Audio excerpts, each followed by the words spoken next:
പാലക്കുന്ന് അൽഫാം ഹോട്ടലിൽ ചിക്കനിൽ പുഴു കണ്ടെത്തി. പുഴു കണ്ടെത്തിയത് ജീവനക്കാരുടെ ശ്രദ്ധയിൽപ്പെടുത്തിയപ്പോൾ പുഴു കണ്ടെത്തിയവരെ മർദ്ദിക്കുകയായിരുന്നു. ഇതാണ് ഇപ്പോഴത്തെ അവസ്ഥ. ഹോട്ടലുകാരുടെ പലതരം ഭക്ഷണം എന്ത് വിശ്വസിച്ചിട്ടാണ് ഇപ്പോൾ ഒരു ഹോട്ടലിൽ കയറുക, എന്ത് വിശ്വസിച്ചിട്ടാണ് ഭക്ഷണം കഴിക്കുക? I'm Hari Kanhangad. Welcome back to my channel.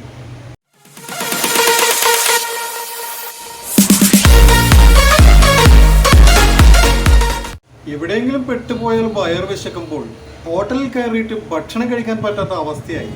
കാരണം എന്ത് വിശ്വസിച്ചിട്ടാണ് കഴിക്കുക? ഇപ്പോൾ കണ്ടില്ലേ, ചിക്കനിൽ പുഴു. അതുപോലെ എന്തൊക്കെയായാലും പഴകിയ ഭക്ഷണ പദാർത്ഥങ്ങൾ എത്ര പിടിക്കുന്നുണ്ട്. ഒരുപാട് നമ്മുടെ ശരീരത്തിനെ കാർന്ന് തിന്നുന്ന ഒരുപാട് ഭക്ഷണ പദാർത്ഥങ്ങളാണ് ഇന്നത്തെ ഹോട്ടലുകാർക്ക് സെർവ് ചെയ്യുന്നത്. എല്ലാ ഹോട്ടലിനെയല്ല ഞാൻ പറഞ്ഞത്, പക്ഷെ എന്നാലും ഒരു കെയറുമില്ലാത്ത ഒരുപാട് ഹോട്ടൽസ് ഉണ്ട്. ഇതിനെതിരെ നമ്മൾ പ്രതികരിക്കണം. ഇതിനെതിരെ തീർച്ചയായിട്ടും നമ്മൾ പ്രതികരിച്ചില്ലെങ്കിൽ പിന്നീടുള്ള അവസ്ഥ പറയേണ്ട ആവശ്യമില്ലല്ലോ.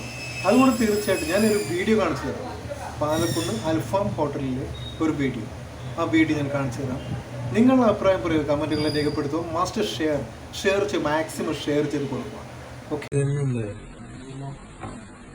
പാലക്കുന്ന് കൊഴുത്തി അൽഫാമിൽ പുതു